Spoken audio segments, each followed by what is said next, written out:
I downloaded Echoes of Aincrad demo, expecting to play for maybe 20 minutes, laugh at the Permadeath gimmick, make a few jokes about anime games, and uninstall. 2 hours later, I had a notebook full of weapon mod math and genuine opinions about whether this thing is worth 70 euros. So here's that opinion. The game is Echoes of Aincrad, a Sword Art Online action RPG, 70 euros on Steam, 90 for Deluxe, and 110 for Ultimate. The headline feature is a death game mode. One save file, you die, everything gets deleted permanently. Without that gimmick, this is just another anime RPG. I didn't play the death game mode, I played the free demo on normal difficulty, couple hours, and the question I wanted to answer was simpler than does Permadeath work? The question was whether this game is worth 70 euros based on what the demo shows. I have never watched the Sword Art Online, I have no lore context, going in blind. The game opens up with this Matrix-style space warp transition. Genuinely looks cool. I liked it. Then you spawn in as a dark-haired anime guy with the sword and red kite shield, military jacket, pretty standard. What did I expect from an anime game? A cowboy? The world looks good. Massive stone archway, floating islands, snow-capped mountains, a sky full of landmasses, Aincrad aesthetic lands. You can't access the settings menu yet, or so I thought. I'm stupid, you're smart. Turns out you just press tab instead of the S key. I spent 10 minutes getting mad at the menu. I could have opened instantly. The modern game design is fine. I'm just being an idiot. When you finally get in, the cam shake is on by default. Always on. Why? If you are the kind of person who wants a cam shake on, go into the settings and turn it on yourself. Don't make the rest of us suffer. FPS options are 60 or unlimited. That's it. No 30, no 120, no frame cap slider. Difficulty has story, normal, hard, and very hard. The hard and very hard are locked. I picked normal. I don't really care about the story. I'm here for the systems and gameplay. Tutorial starts. Movement, light attacks, the stuff you've done like 400 times. The first enemy is some kind of a humanoid rat. A target lock, 2 hits, dead. Easy peasy. You can collect emeralds and clay from notes on the ground. I hoarded everything without knowing what any of it was for. Then the AI companion starts talking, and they don't stop. Bro, but it's been totally ransacked. You said we were the first ones here, right? In any case, somebody's beating us here. Constant yapping through the entire cave section. Your character never responds. A silent protagonist, while 2 AI voices fill the dead air. I just muted them in my head. The sprint unlocks on Q. Cue the initial ear beat. You know the one. I'm legally required to put deja vu over this. Deja vu, I just been in this place before. Higher on the street, and I know it's my time to go. The companions say something that sounds like they're gooners. Not sure what they actually said. Don't care. The gooners stays. The music is generally good here. Heroic, cinematic, orchestral.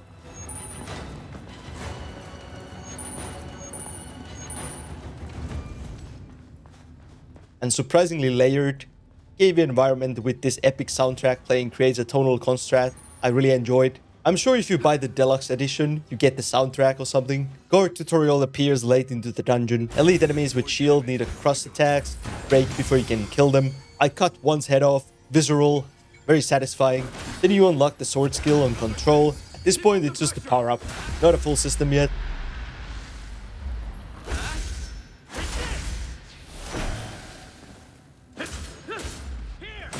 AI partner has command mode. You can set the free mode where they fight independently. That's cool. Parry is a timing based. Hit F at the correct time. A blue ring appears. Reversal slash triggers. There's a lot of timing stuff here. A combat is going to be more interesting than spamming main attack like in gacha games. Give it a shot if you get the chance. First boss is a sentry golem. Robot. Fight is a shockingly easy. One combo and done. What the hell? That was way too easy. Then something actually interesting happens. A girl runs past screaming for help. I immediately don't trust her. Something smells fishy. Same area, before the next room. Another boss is coming. A forced role-playing walk. It's a trap. The setup is completely transparent and the game leans into it. The people who came into the dungeon ambush you. They are PKers, player killers. They kill their own party for the loot. The silent protagonist gets betrayed by people who pretended to need help. I wrote the story off completely and then it delivered a genuinely surprising moment. My companions get wrecked. I'm playing solo now, a solo leveling reference. The two ladies who begged us for help turn out to be the ones setting the trap. No new ally swooping in, just a betrayal. But sure, let's travel together. I don't know why. Now play nice with your new friend. And then the real boss shows up, a Kobold Lord. Big ugly thing, multiple enemies in the room with it. Stamina management becomes real. I'm constantly out of stamina doing heavy attack.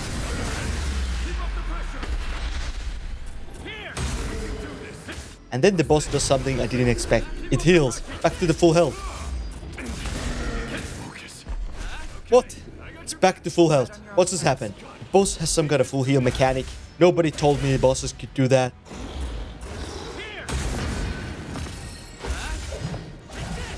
Ultimate attack lands, companion drops a healing zone on the ground. Then I cut the boss's leg off. It crawls around on the stump.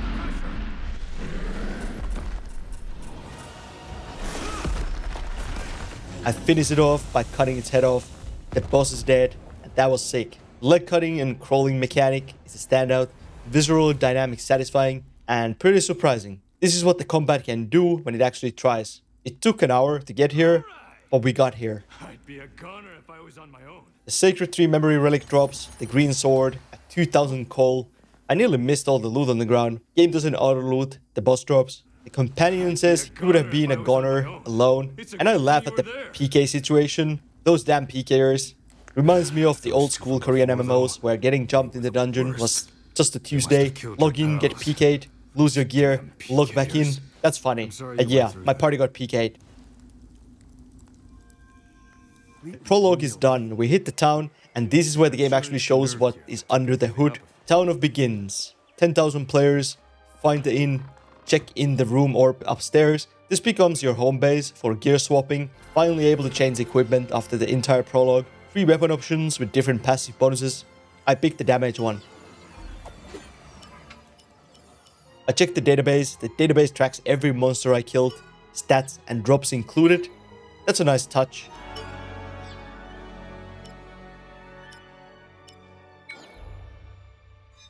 Then I visit the blacksmith, and this is the deepest mechanical system in the entire game. You sacrifice unwanted weapons as a material to upgrade your main weapon, feed the short sword into the anneal longsword, base attacks jump from 36 to 51, costs 600 coal. This is a gear treadmill. Every drop potentially feeds into your main weapon. You just put this into this. Is it upgraded? I don't even know. Let's just try it. I discovered the system through experimentation, not a tutorial, and it's genuinely interesting. Anneal longsword drops with 4 EX mods. Damage reduction, status damage bonus, sprint speed, and ASP boost. Plus a unique sword concept mod that reduces sword skill cooldowns on enemy damage. 4 passive bonuses per weapon. This seems like a deeper than expected for an anime game. Crafting consumables from gathered materials. Monster Hunter comparison. Throwable bombs, placed mines, talisman, buff items. The town warp terminal lets you fast travel between the smithy, item seller, chest, and main terminal. Growth point, a stat allocation grid. 7 attributes with threshold bonuses at specific levels.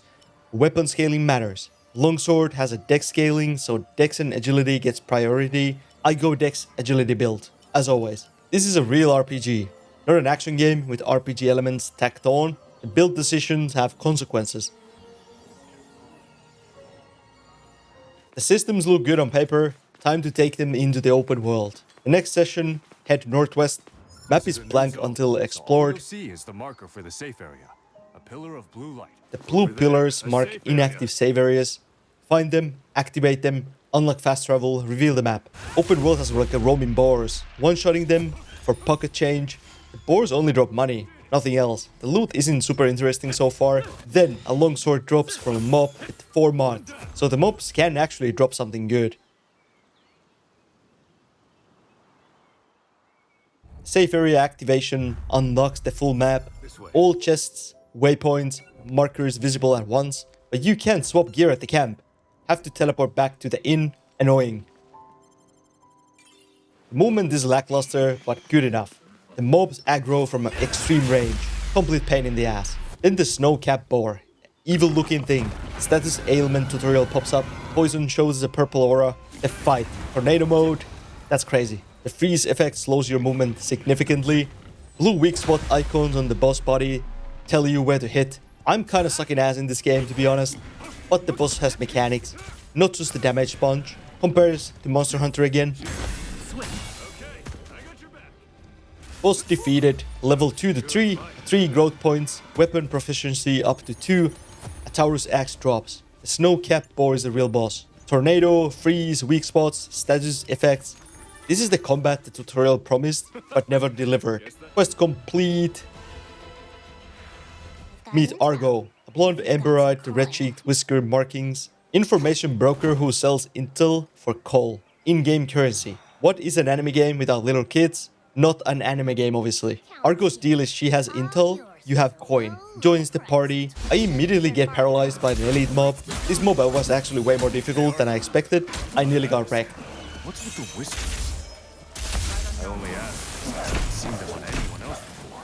Argo leads us to the Northwest Temple ruins, where the game introduces fire-breathing bear. Because of course it does. Atmospheric shift, moody, dim, overgrown, and crumbling. A title card with a holographic text. Elite kills. Iron hatch drops. The gear tier progression becomes visible. Iron to bronze to steel. Upgrade. Treadmill is real. Well, at least it'll be good practice.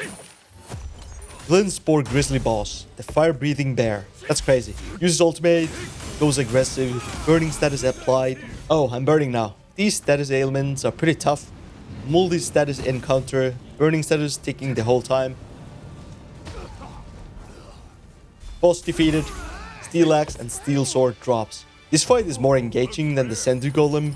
A fire breath, burning DOT, and multi-status pressure. The combat is definitely getting better here. Quest clear. Argo joins the party permanently. I do hope she joins our team. That would be cool. I kind of get the loop at this point. Terminal, accept the quest, teleport, clear, return, repeat. Monster Hunter structure with crafting between hunts. A new session, new weapon, axes and rapier in my inventory from the last one. I want to really try the rapier. Lower attack, much faster. I do like a rapier. Swap. Immediately discover the dodge changes. The dodge turns into a slide with a lighter weapon. The weapon type affects movement, not just the attack patterns. A lighter weapon changes how you move. Heavier weapon anchors you. The combat has layers I completely missed with the sword and shield. Very stappy. That's kind of more of my style. Prefer it over a two-handed sword or sword and shield. The rapier skill feels powerful, fast, penetrating stab, satisfying to land. I'm going dagger or rapier from now on. I didn't like the sword and shield. The weapon swap unlocked enjoyment I didn't have before. The game rewards experimentation. A new character appears, the Fencer. White hair, purple highlights, beauty mark, purple cape. Are you still looking for raid members? The raid mechanics confirmed. Quest is a violent fencer, searching for Teardrop Cave. Party now has 3 members. The simulation aesthetic is doubling down. Then I activate the save area and unlock the map. All chests visible at once. You're not going to find a chest. It's all on the map. You just go and take it. No discovery, just follow map markers. The open world is a checklist, not a world. Elite drops a sleek knife and a dagger. I like the sound of that. Find a might crystal, plus 20% attack power for all party members. A party-wide raid buff consumable. So you're going to have a bunch of different buffing items. That's cool. Try to jump across water. Die. Oh, we're dead. We can't swim. Have to go around. No swimming in an exploration game. Noted. And that's about where I stopped playing. So after a couple of hours with echoes of Aincrad, is it worth 70 euros? Hell nah. Maybe 30, maybe 35. Okay, sure. I could see that. But 70? Nothing in this demo made me think, oh wow, I really want to continue playing this game. I played better gacha games that are completely free. Yeah, they have the gambling trap, but the moment-to-moment gameplay, the story, the systems, better in a free game. This doesn't feel like a 70 euro game based on the demo. And look, there are things the game does well. The combat is actually pretty nice. AI party control is a cool aspect. The story delivery was kinda interesting. Specifically the PKers, betrayal in the cave. I like that. I enjoyed that. The weapon upgrade system and the EXE mods show some real mechanical depth. crafting has kind of a Monster Hunter DNA, all the different weapons kind of changing meaningfully how you play the game. But for 70 euros, that's a big no-no. The positives don't justify the price. The goal of this video was always to answer whether this game is worth the price, and the answer is no. That's my opinion. If you disagree, tell me in the comments. Anyway, play it or skip it. I'm not your accountant. Thanks for the time. See you in the next one. Back to the grind.